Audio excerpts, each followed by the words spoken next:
Good morning mga amigo. Ayan, napakaaga na naman natin na simula ng ating trabaho bilang isang driver mga amigo. Ayan mga amigo, dito tayo sa parte ng Dr. Eddie Los Santos Avenue sa Parañaque City kasi yung Las Piñas na pick up natin na hindi papasok sa ngayon kasi masama raw ang pakiramdam. By the way mga amigo, isang magandang mega love shoutout po sa ating mga amigong subscriber, ganoon din po sa ating mga amigong OFW at mega love shoutout po sa inyong lahat. Sa ating mga silent viewers, maraming salamat po sa inyo sa patuloy na pagsubaybay sa ating mga video at saka sa ating channel mga amigo. Yan mga amigo, medyo dahan-dahan lang yung ating patakbo kasi medyo maaga pa naman, kaya yung ating first pick up ay wala, kaya ngayon dito tayo ngayon sa Parañaque, San Antonio magpipick up ng first passenger natin. Ayan mga amigo, dito tayo ngayon sa may Santana Grove, dito sa may Shopwise sa Parañaque, tapat lamang po ng SM BF ito. Ayan mga amigo, shoutout po sa mga amigo natin, mga motorista, sa ating mga drivers ng mga amigo. Mega love shoutout po sa inyong lahat mga amigo.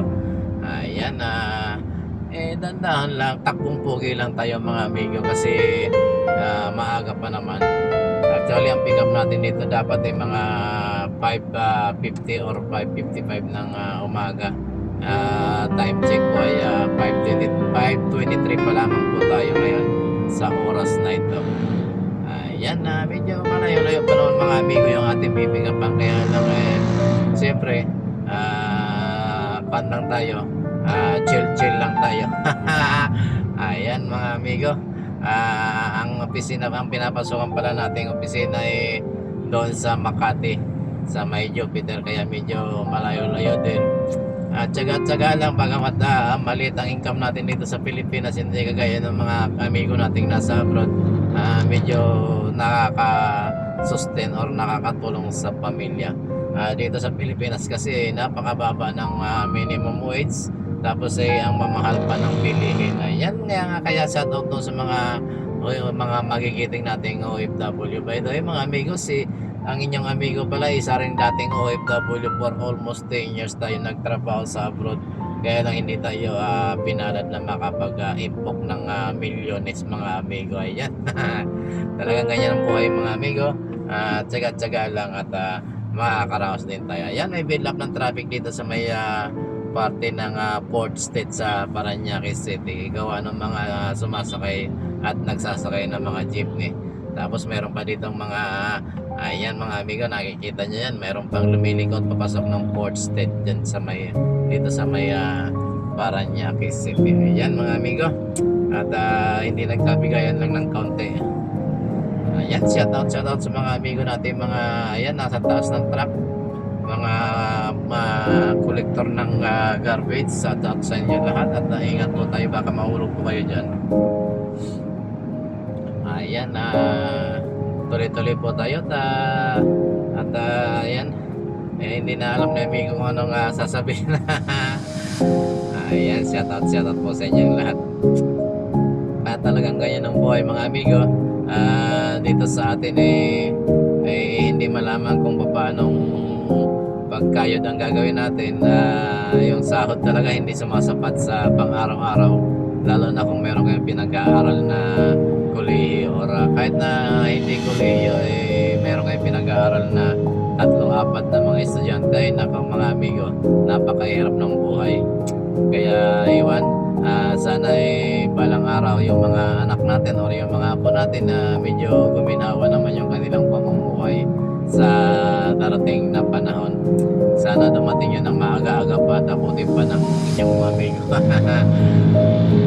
Ayan, talagang ganyan mga amigo, kailangan natin pumangon ng maaga para magtrabaho at kumita ng kaunting pera para sa ekonomiya ng pamilya. Ayan mga amigo, tuloy-tuloy lang po tayo at sana yung lahat ng problema na ating na nadadaanan huwag na nating tigilan, lagpasan na lang natin yung mga problemang yun.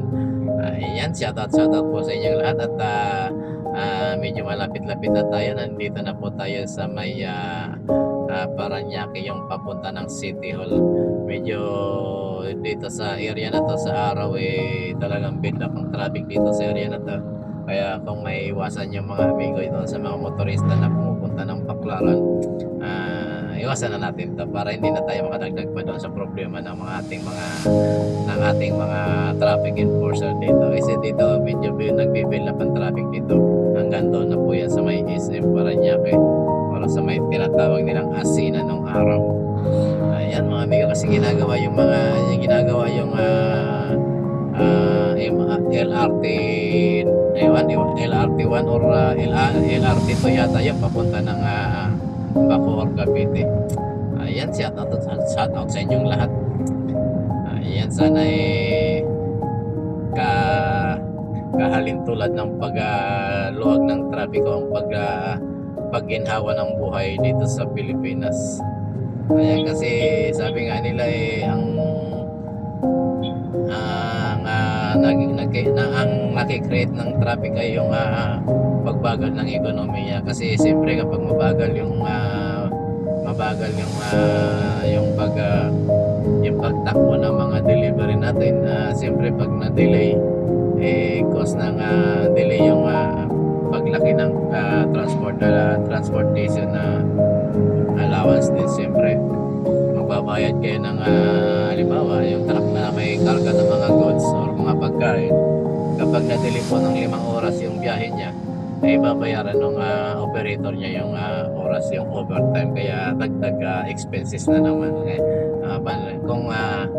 Kung marami yung na-delay mga deliveries, edi mas maraming pera din yung lalabas. Talagang ganyan ang buhay.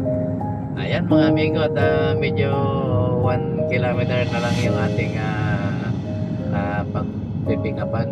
At mega love shoutout po sa inyong lahat. Time check po ay 5:28 na ng umaga. At pwede na siguro pagdating natin doon sa ating pipingapan, maghahantay pa tayo ng mga 10 minutes or 20 minutes siguro bago sila dumating.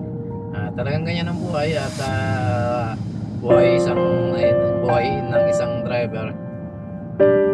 Ayan, nandito na po tayo sa Barangay San Isidro, Paranaque City.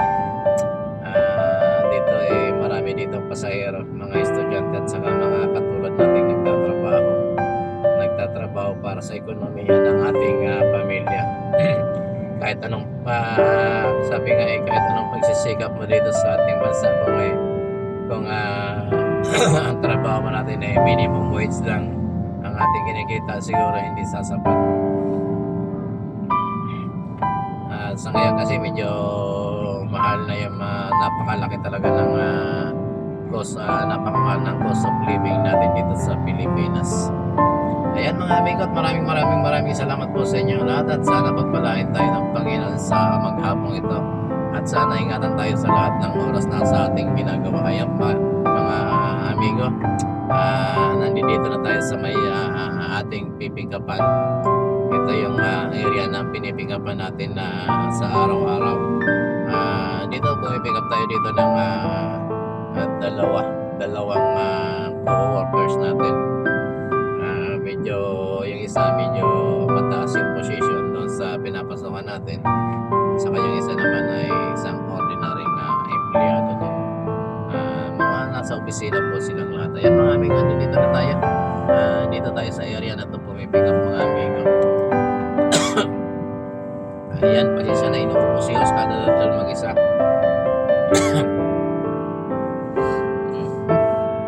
Dito na tayo mga amigo, at maraming salamat po sa inyong lahat, at magpapalain po tayo ng Panginoon. Bye-bye po. God bless po.